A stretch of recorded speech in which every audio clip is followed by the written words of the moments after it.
Hello, Revere, and welcome to another Revere show. We have a candidate who's running for Councillor At-Large. His name is Todd Braid. Todd, let me say welcome to the Revere show. Thank you very much. Thank you. Before we start, I always like to ask people, tell us a little about your formal education. Where you grew up, where you went to school? Sure. I'm a fourth-generation Revere resident. I grew up throughout the Revere public school system. Some schools actually aren't here anymore. They've been demolished. Give us some of the old ones. The Shirtless School. The Beachmont. Julia Ward Howe. Ward Howe, yeah. Then there was one down the Pines. Then I went to the Beachmont School. Pretty much covered the area, Paul Revere. And then the Revere High School. Yep. Yeah. Yeah. You graduated from Revere High? I did, yep. And then from there I went to ITT Technical Institute, got into some automotive background. Then I did some MMI, some motorcycle repairs.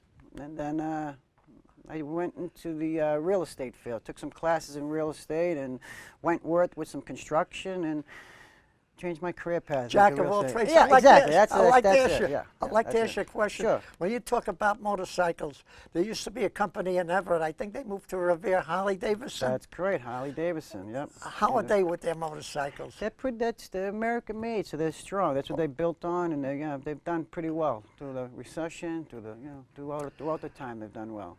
Now I'm going to break the news to you. I happened to go down when they had a function for the veterans. We'll get into the veterans later, but this one was with Harley Davidson. Yeah. They had a motorcycle there, and this is about 6, 7 years ago. That cost $40,000 for a motorcycle. For a motorcycle. I never knew they ran that high. They do? That they do. What makes them so different from the others? That's a good question. I'd like to know what would make them $40,000 also, you know? Yeah. And it's two wheels and, you know, you're free. I'd be afraid to drive it, you know, for $40,000, especially on our roadways. Do you own one yourself? Yes, that I do, yeah. What kind do you have? I have an 81 lowrider. Oh. Yeah, Harley Davidson lowrider. Right. Now, you graduated from Revere. What did you take up at ITT, if I may? Automotive. I took up the automotive technical background. So you're fairly familiar with automobiles? Absolutely, yep. Yep. Very good, familiar with them? Yeah. Oh yeah. And been there throughout the changes of them. We went from carburetor, you know, when I started, it was carburetor, you know. Right, I remember. I used to do them myself to adjust them. That's right, like they had the flap condenser. Right. Yeah, you had the points of condenser, right? Yep. Which is still the best motors today, in my opinion. And then you went to the, the electronic ignition, the carburetor, fuel injection. You're right. Do you think someday they'll really make a car that will run without fuel? I mean, without the fuel that you have to depend on, the gasoline? That's a good question. I think they could do it. The question is, when will they do it? Maybe the companies might not like them doing it. That's what I believe too. And we have the best and brightest. We were just, we do. We have the best schools. You know, people don't realize that. But we have the best schools in the country because the brilliant minds that are overseas graduated from our schools here. Right, they come here. That's right. You're absolutely right. So I do believe they can line a car with like, water or... Let me ask you, the City of Revere, what does that mean to you as a whole? Because you are running for the whole city. That's right. When is the whole city? You know, I think it was instilled in me by my grandfather. And my grandparents, they both worked in the schools, with the city and the school system. So, I grew up with that. Even when I was in the schools, my grandfather would, peek his head throughout the hallway. And I was just proud, proud that he, was employed with the city and just, he would take me around. And it just, I don't know, it just gave me something to, just enjoy. So that's why I don't think I never left. I'm raising my children. I have 2 5th-generation residents I'm raising. Right, you mentioned 4th or 5th generation, but what did your great-grandparents originally come from? Italy. Yeah, they came from Italy. My great-grandparents Italy, they came here, and then they, like I said, then my grandparents were born here. That would be about 100 years ago. That's right. Approximately. Approximately, yeah. Wow. Was it Ellis Island, yeah. And then my grandparents, yeah. Everybody that came to the East Coast landed on Ellis Island at that time. That's right. And if they weren't healthy, they went back home. That's right. It was done the right way. That's right. Right. Came in line. You had to wait in line. You had boo. Yeah. Talk your shots. And if you weren't healthy, that's right. And if they had people people would sponsor them, like when my Oh, that's right. Parents came here. Yeah. They had sponsors here, so they wouldn't become a burden That's to the right. community. That's correct. That's Yeah, right. was it like that when you? Oh, absolutely. Absolutely. That's why I think they also instilled, the work ethics. My grandfather was, the work ethics. He did what he had to do. Then after World War II, he came out and changed his career path also. I want to tell you something. I typed in here before we went on the air. Any questions? Sure. And then I had a printout made, and it says, "This is to you, Todd." Oh, okay. Well, it could be to anybody, but this Sure, is to you. When elected, how would you handle the opioid problem facing Revere? And we do have an opioid problem in Revere. That we do. We do have an opioid problem. Revere and surrounding communities, and I base mine off what how I was growing up. We grew up. I think we grew up when there was more drugs. In the '80s, I think there was far more drugs than we have today. There was more. LSD, mescaline, THC. There was such a wide range of drugs back in those days growing up. And what kept But you those got more- getting away from? But today you have more dangerous drugs. That's exactly right. I mean, heroin. Heroin was always like a bad stigma. Like, oh, if you knew a someone that did heroin, that was like bad. Like you wouldn't even go near the person per se because there was far and few. I think they knew how it was made. We were also it's like we knew where it was made. It was made in people's basements, and it was it just wasn't made properly. It was a bad drug to begin with. But now we stem from the opioid, from pills. People, they took in the pills now. That because, doctors order, they give you a pill, so then when you don't have no more pills, then they had no choice to go to heroin, because they couldn't, unfortunately. But, so I think we have to get them at the crossroads before making that change into drugs, The smartest thing, I wish they had done that, but hindsight, instead of letting the people go and get the marijuana and taking it, if they needed this stuff, they could have got nurses to come to their house to give it, administer. Like you needed so much per day, that's all you got was so much per day. But you took it in front of the person who gave it to you, That's right. a doctor or a nurse. You're absolutely correct. Administrated daily by, so Right. that's right. You're Now absolutely people right. could go into the store, claim they need the marijuana, which they really may not need it, take it and sell it. So that's right. They don't need it. They need the money. Exactly. Exactly right. Yep. So I think we're going to give people choices. That I was unfortunate. I was high on life. And I think that's a better high, more high than on drugs. So I think we have to just get people to high on. Even when people are recovering from drugs, they get high. They get back on being high on life, which is important. So I think when when they feel they're being Which was the drug that made you hallucinate a lot? That you think you could do certain things that you couldn't really do? I think it was that. What was it? LSD? I think was it LSD or mescaline? I don't know. I never took it. Oh, I'm not sure either. I remember I used to see people on it. I'm like, oh my God! People would think they could walk off a roof and just walk on the clouds. That's right. Absolutely. And I think they were even administered that in some prisons. Like they were using that, test people to see what the drugs would influence. And there was LSD. They'd see a tree, but in their eyes it was like a ship. Yeah. Hallucinogenic drugs. You're right.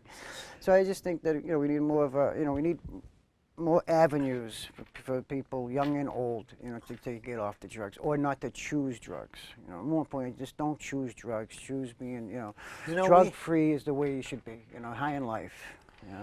We have a great retired officer here, Mickey Casoli. Oh, absolutely, yeah. And Say he no goes drugs, around yeah. with say no to Say drugs. no to drugs, yeah. And he does the best job I think I've ever seen anybody do. That's right. So Mickey, if you're listening, thank you. That's right, absolutely, thank you. That's right. And he spread that word out. Say no to drugs. That's for sure. And I think it's a serious. I mean, it's if a serious anybody can thing. tell you how bad drugs are, Officer Casoli can. Absolutely. So I do think, I just noticed like Revere this year, it's over 26 overdoses, deadly overdose. People die, over 26 people died. Revere? Yeah, died of overdosing. So I think we need Wait to a minute, measure- did you say died? Yeah, by Massachusetts Public Health, yeah. Their record state passed away. Can I ask you where you Overdose. get that? Because I was... Massachusetts Department of Public Health. Oh, Yeah. and They Revere had said- 26 yeah, Revere, Yeah, overdose. the same. Boston at 196. Chelsea, that's 2016. I'm sorry. Chelsea was 13. Revere was 26. Fall River is 62. This is a Which deadly, was This is 62? a deadly disease. Fall River. Oh, This is a deadly disease. Even Saugus had 13. This is a bad epidemic. Look at and the we're lives that losing- ruins. That's don't- right. I mean, wasted talent. My biggest thing was my father used to instill me, you're wasting your talent. You see some friends, and why don't hang around with them? You're going to be, that's wasted talent. You got talent, don't waste it. And that's what people do. They do drugs. And I also believe doing marijuana does waste younger talent. They do marijuana, they don't do anything else. They're lazy. Get off it, get high in life, do what you need to do. Then if you want to choose to do it when you're later on in life, by all means, that's your choice. But get to where you need to go today to achieve your goals first, primary. That's pretty good, Todd. Yeah. Who are some of your role models, if I may ask you? If you can emulate someone, who would you like to emulate?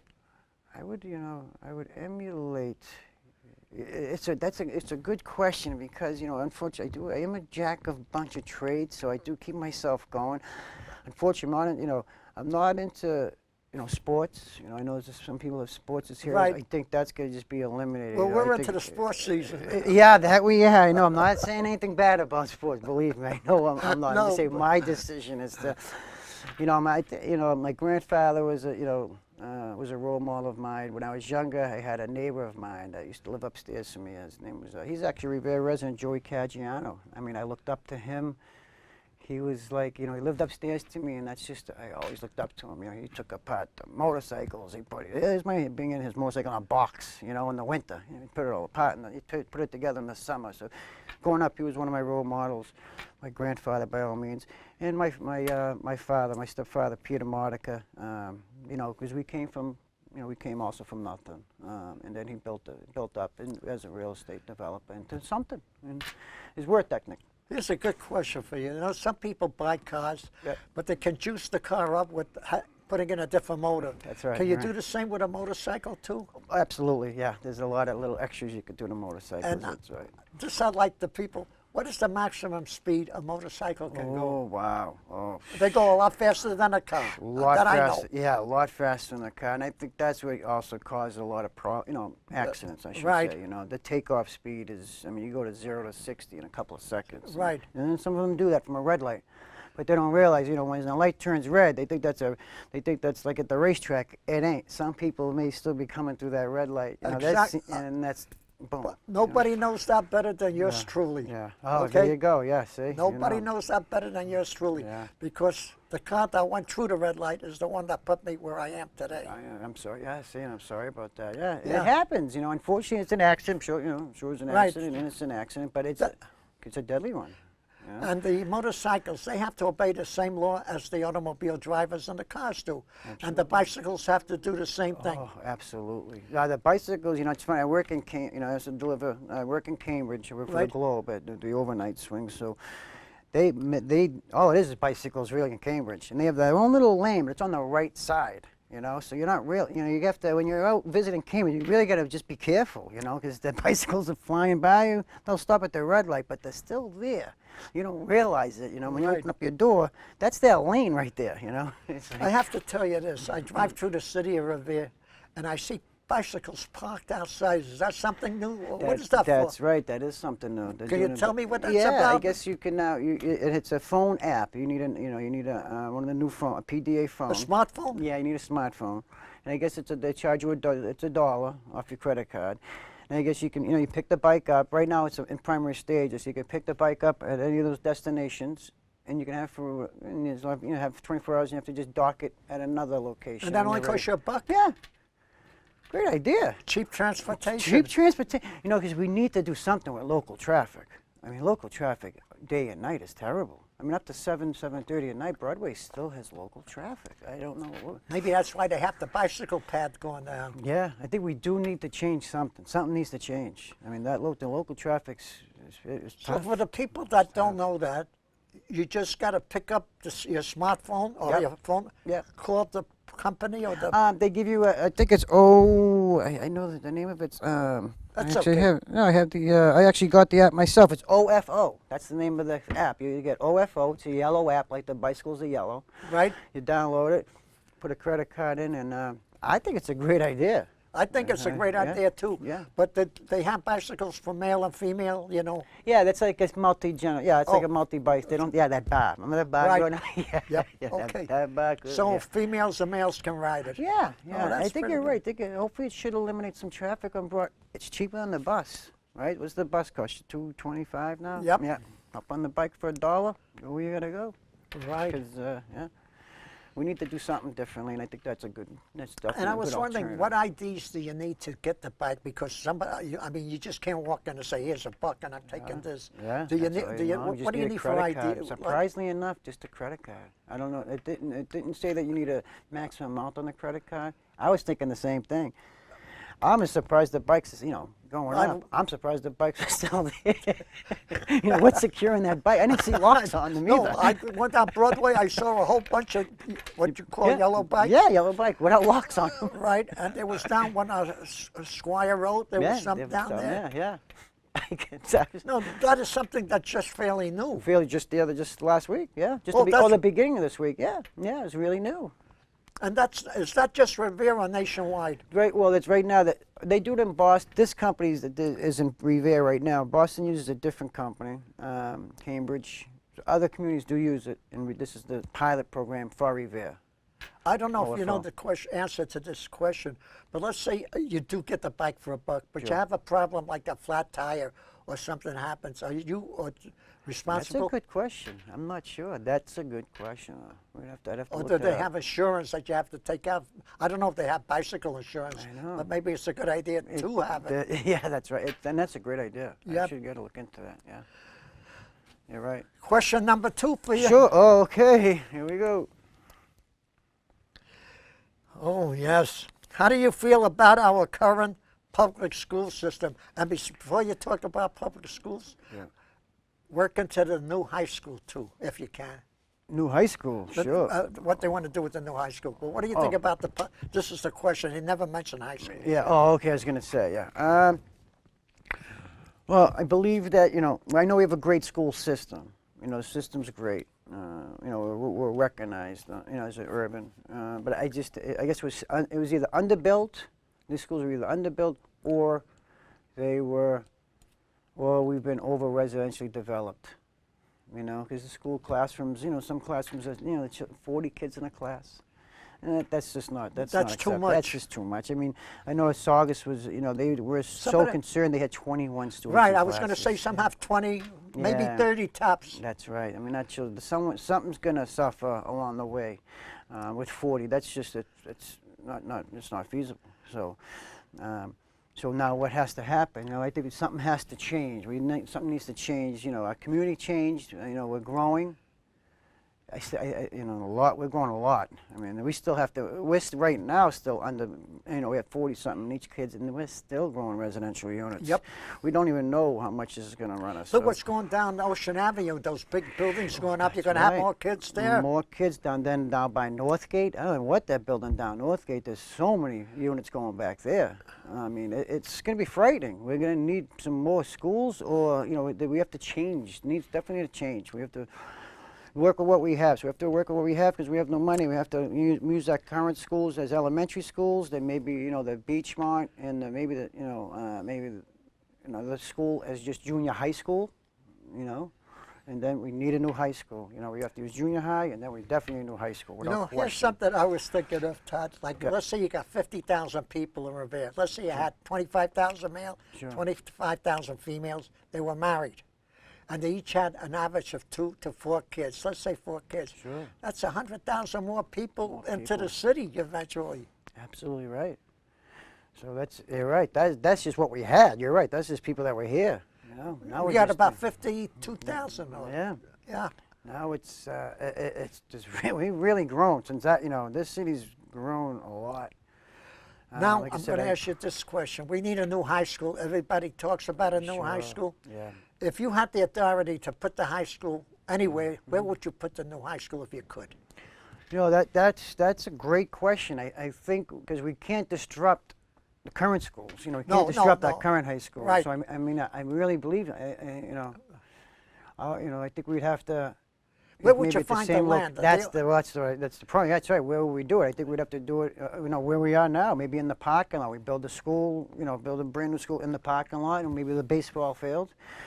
Put it there, and then when we knock down the old school, that would become The baseball field. baseball field. Yeah, Right. and that would be in some parking and a baseball field, which I think would be more attractive than having that. At nighttime, in the back of the high school is not a good place, Right, So if you put it out front, residential, it'll be a better place. That's a good idea because Yeah. I tell you, the way I look at it, what you just mentioned makes good sense because if they wanted to keep the sports and that would not curtail their sports. That's right. You got Stella Russo Stadium down That's- right down over the right. It's new right school there, a on couple Park blocks Avenue. away. Yeah, you're So right. they That's can right. go down there and practice and play all they want to. And continue to practice. That's correct. Right, so yeah. it wouldn't obstruct anything. No, it wouldn't obstruct anything, and I know we definitely get the funding for it. We need a new high school, by all means, that school's been there, I think, since my mother, we had what was the first one? It's Immaculate School, right? Right. Wasn't that the Immaculate, the first high school? Yep. Went from the Immaculate to this location, yeah. Todd, I got a good question for you. You Sure.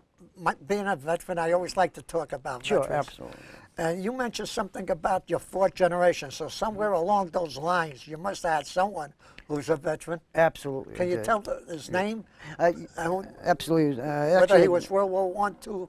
Absolutely. My grandfather, I was very close with John Perella. He was a World War II veteran. Can I ask you where he was? He was in the European. He was in Normandy, and there's another battle he was in. He went after protected us from the Germans also. Was he? Yeah. Oh yeah. Okay. By all means. Can I say Sure. I know he's not alive, may he rest in just peace, passed but away. thank you Yeah. for your service. I know. I thank him. And my daughter went to the Revere school, Yep. and they did a great. I don't know if you've been there. What they do for the veterans. Oh yeah, they do it every Veterans Day. Oh my God, that is a great thing they do. My grandfather was there once. They gave him a chair, donated one of those chairs. They have some great people at the Paul Revere School, but I remember a couple of them. Mrs. Paul Kelly, the principal. Absolutely, yeah. Not that's right. Mrs. Paul Kelly. No, Mrs. Kelly, yeah, the Mrs. principal. Kelly, Excuse yeah. me. Yep. She did, yeah, right. And a great thing they do for the veterans. And I was so glad that he was able to, you guys, World War II veterans, you guys are men. You never talked about it. You never did what it was a very secret thing what he's done. So I congratulate you also. It was a different generation than it is today. By I all mean, means, we yeah. ran to volunteer. Right, Most that's of right. us didn't went to volunteer. You The ran. young ones, as a matter of fact, they even came down to the high schools and took kids out before they even graduated high school to that's take them right. into the service. You're right. My grandfather was very Yep. young, and he chose, he wanted to do it, and I give him thanks and I praise. And they have this great organization. I don't know if you've done it. It's called the Honor Flight system. I've been volunteering for that. The Honor Flight.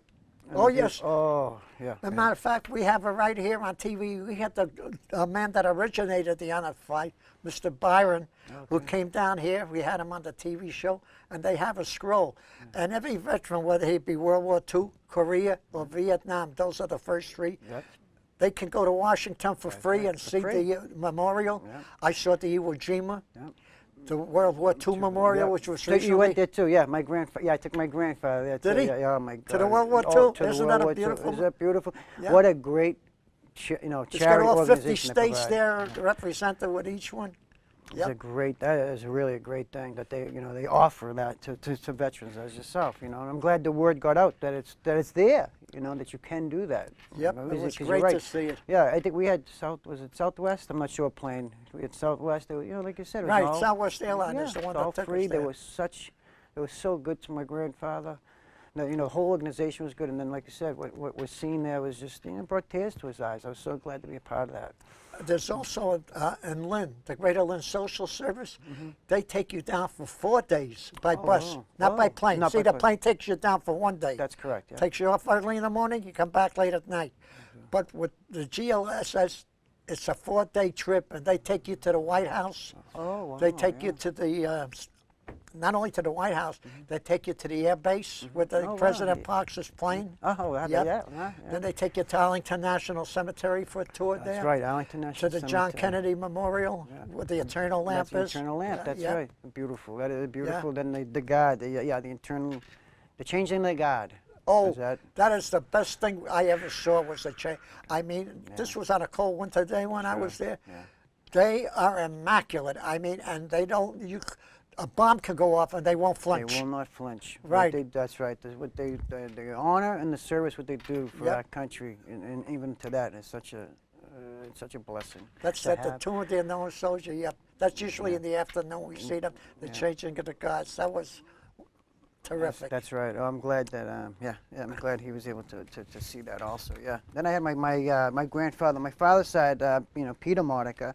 He was he fought on the Japanese side. You know, on the Pacific Theater. That's So correct, you had yeah. one in the European, one in the Pacific. Yeah. I tell you, those were trying times. This country was trying, and they succeeded. It was a pretty remarkable time in those days. I have to- thank you. I thank the generation that did it. I see briefs today in the news where terrorists blow themselves up and do things. They think they're the first ones to do that. It was during the Japanese, the kamikazes. Kamikaze. They used to blow themselves up, diving their planes into the ship That's deliberately. right. That's right. Because they thought they would go to God and the emperor was the God at that time in Japan. That's right, the kamikaze. Right. Yeah, that's right. You're right. I remember that. Yeah. But did you notice they never sent themselves or the kids the ones today? They send someone else to do the job That's to right. kill themselves. That's but they right. don't go. No, they won't. That's right. No. Don't kill themselves. Look, we got about 2.5 minutes left. Take 2 minutes and talk about whatever you wish. Sure. So as I stated, I'm a fourth generation Revere resident, and I just think we're in a direction. We just need a change. In my opinion, we need a change of path, for the people. I think we need to make decisions for the people. People first. Our neighborhoods are more than just community sidewalks and homes. The community of the people. Businesses are changing throughout the city, which is great. It's bringing us together. And I think we need more community involvement on on certain decisions. I think we're going to do some with our residential growth, something with our school systems. I don't think we haven't seen the end of the cause of the amount of residential growth we have. We do need smart commercial growth right away. I think we have so much vacant commercial property. It's not a good thing.